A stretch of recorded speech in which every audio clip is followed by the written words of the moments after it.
संजय सिंह, ये सरोज कौर,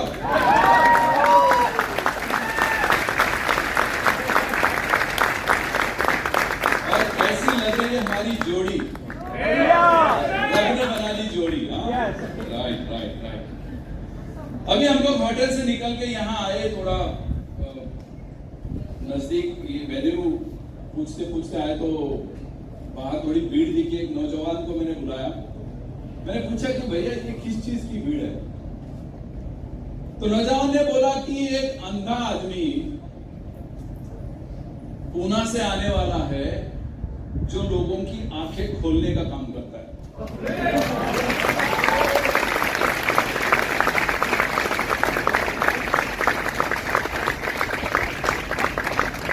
दृष्टि ना होना ये तो अपना अपना होना या ना होना अपना अपना नसीब है, लेकिन दूरदृष्टि ना होना ये तो गलत बात है।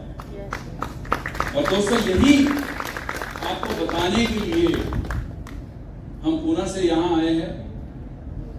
कल ही पुणे में बीबीएस हुआ, बड़ा धमाकेदार बीबीएस हुआ, बहुत जोरदार बीबीएस हुआ।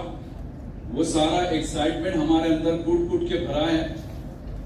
मैं तो रात भर सो ही नहीं सका, और वैसे भी फ्लाइट तो रात को ही थी बीच में, तो बहुत एक्साइटेड है, बहुत उत्साही है आप सब लोगों से बात करने के लिए दोस्तों। और ये फर्स्ट सेशन में हम अपने बारे में बताएंगे, क्योंकि देखिए एकदम बचपन से शुरू करेंगे तो थोड़ा टाइम तो लगेगा, लेकिन उससे पहले मैं अपनी स्टोरी बताने के पहले हम सब देख रहे थे टीवी पे, हम सब पता था हमें कि ये पंजाब में यहाँ इतनी बारिश हो रही है और इतना सब कुछ हो गया यहाँ पे। फिर भी संडे के दिन आप कुछ और भी काम कर सकते थे, लेकिन फिर भी आपने चुना आपको इस हॉल में होना है, और इसलिए आप सबके लिए जोरदार तालियां दोस्तों।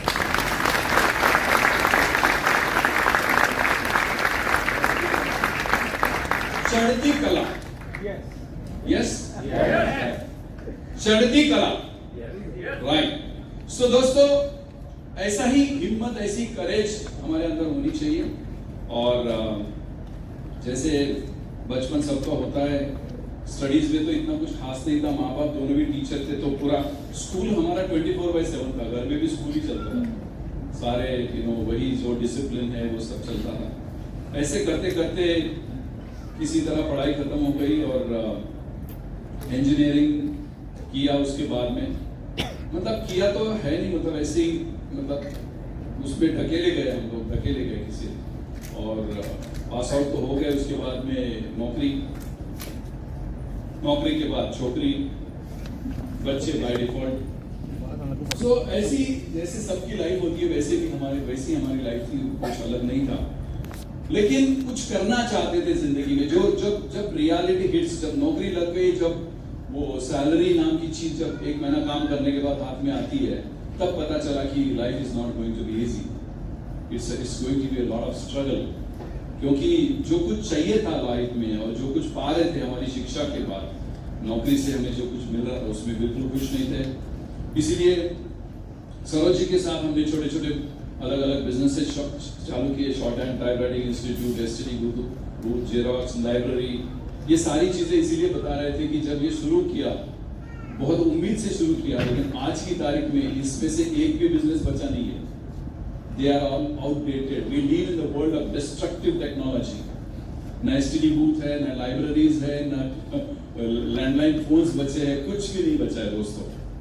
और अच्छा हुआ कि इसी आपाधापी में मैं कुछ ढूंढ रहा था, ऑफिस जा रहा था, आ रहा था, बहुत सारा टेंशन था। मैं जिस कंपनी में काम कर रहा था वहाँ पे कुछ डिफेंस का काम आ गया, बहुत सारे प्रेस्टिजियस ऑर्डर्स हमें मिले, और उसी बीच मतलब एक काम का जो प्रेशर होता है तो वो बहुत प्रेशर आने लगा, उसमें से हम लोग स्ट्रेस आउट हो गए। और एक जो जेंटलमैन थे हमारे कंपनी में, हमारे ऑफिस में, he was as a technical expert, as a adviser, वो उनको हायर अप किया था। और उन्होंने एक दिन ऐसे ही पूछा कि Sanjay, are you interested in doing some business?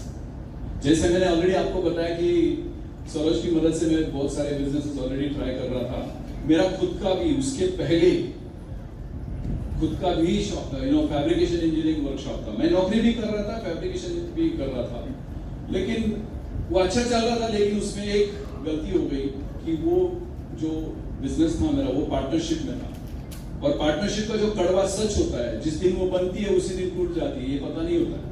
तो कुछ सालों के बाद वो पता जब चला कि पार्टनरशिप में कुछ नहीं होने वाला है, तो सरोज जी जो बिजनेस कर रही थी उसमें मैं थोड़ा बहुत अपनी तरफ से कंट्रीब्यूशन दे रहा था।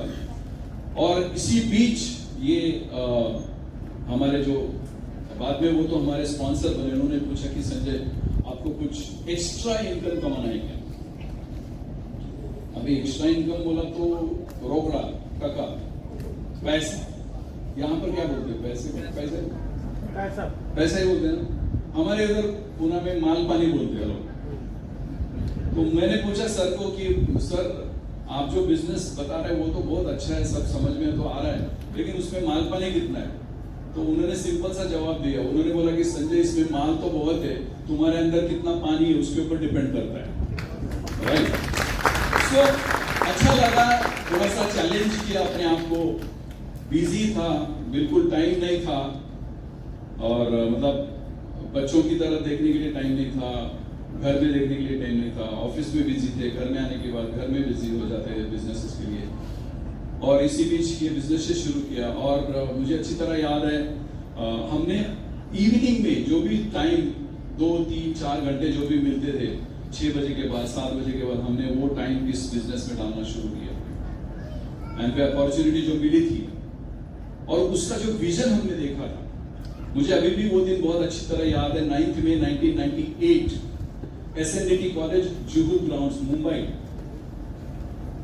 मेरे अपलाइन से पता चला कि वहां पर एक एमवे के बारे में एक सेमिनार होने जा रहा है। अगर आप इंटरेस्टेड है और जानकारी लेना चाहते हैं तो आप जरूर आइए वहां पे। तो हम इनको तो नहीं लेके गए, शुरुआत में एक ऐसा एटीट्यूड था ना, बिजनेस में इनका क्या काम है, जो भी करूंगा मैं करूंगा, है कि नहीं? वाइफ तो घर संभालने के लिए होती है, बच्चे संभालने के लिए होती है। तो फिर अकेला चला गया मुंबई में। हमारे साड़ू भाव रहते थे, वो पुलिस में थे, उनकी हेल्प से मैंने ये जगह ढूंढी, वहां पहुंचा हमारा काम, है कि नहीं? सो ये सब अलग अलग सवाल, अलग अलग स्केप्टिकल माइंड से हम लोग बैठे थे वहां। लेकिन जैसे जैसे प्रोग्राम आगे बढ़ा तो वैसे वैसे माइंड खुलता गया।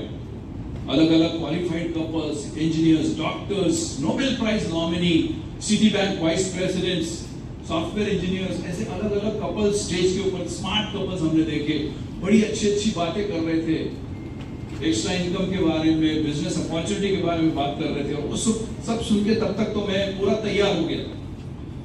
लास्ट का शायद आधा घंटा या 20 मिनट बचे होंगे और वहां पे अनाउंसमेंट हो गया कि बस अभी we are going to bring upon the keynote speaker, the last and the final speaker on the stage, और उनको आप सुनेंगे, उसके बाद में ये प्रोग्राम खत्म हो जाएगा। और ऐसे बोलने के बाद स्टेज के ऊपर पूरा अंधेरा हो गया। स्पॉटलाइट में एक व्हील चेयर के ऊपर एक लेडी को लाया गया, एग्जैक्टली स्टेज के सेंटर में उनको खड़ा कर दिया, उनका व्हील चेयर, और फिर वो लेडी ने बात करना शुरू किया। और उसने बताया कि she was a Ruby Myers, एक लेडी थी, she was a teacher from Philippines, और पूरी पैरालाइज्ड, मतलब वो चल नहीं सकती थी, उसको किसी के सहारे की जरूरत थी। व्हील चेयर के ऊपर उसको लाया था, और उसने जब बोलना शुरू किया कि वो बोले कि ये बिजनेस फिलीपींस में 2 साल पहले शुरू हुआ है, जब इंडिया में 98 में शुरू हुआ, उससे पहले 2 साल, और वहां पे सिर्फ 4 प्रोडक्ट के साथ शुरू हुआ। और वो लेडी, एक अपाहिज महिला, 4 प्रोडक्ट के साथ, क्योंकि हमारे इंडिया में उस वक्त लोग बहुत कंप्लेन करना शुरू किए, सिर्फ 6 प्रोडक्ट, इतनी बड़ी बड़ी बोतलें, कैसे बिजनेस होगा, एक बोतल 2 साल चलती है, 1 साल चलती है, ये सब चल रहा था। तो वो सब सुनने के बाद उसने बोला कि सिर्फ 4 प्रोडक्ट के साथ वो लेडी फिलीपींस में डायमंड बन चुकी थी। She became a diamond। 1 साल के अंदर। बस संजय झलर को उतना ही सुनना था, और वो सब सुनने के बाद मैंने डिसाइड किया कि अगर हमने ये एम्वे बिजनेस शुरू किया है तो इसमें कम से कम मुझे डायमंड जाना ही जाना है। क्योंकि अगर एक अपाहिज महिला ये बिजनेस में आके डायमंड जा सकती है, तो तो ये संजय शेलार जो हट्टा कट्टा है, उस वक्त मेरा एज 34-35 इयर्स का आसपास था। ये मैं क्या रीजन दे सकता हूँ डायमंड शिप नहीं करने का? तो मैं उस फंक्शन में अंदर गया था एक बड़ा टाइटल लेके, Sanjay Shelar manager, senior manager ऐसा टाइटल लेके, लेकिन जैसे ही फंक्शन हो गया वहां से मैं बाहर आया, संजय शेलार डायमंड बन चुका था। उसके बाद में बहुत सारे चैलेंजेस, बहुत सारी कठिनाइयां, पुणे में ऑफिस नहीं था।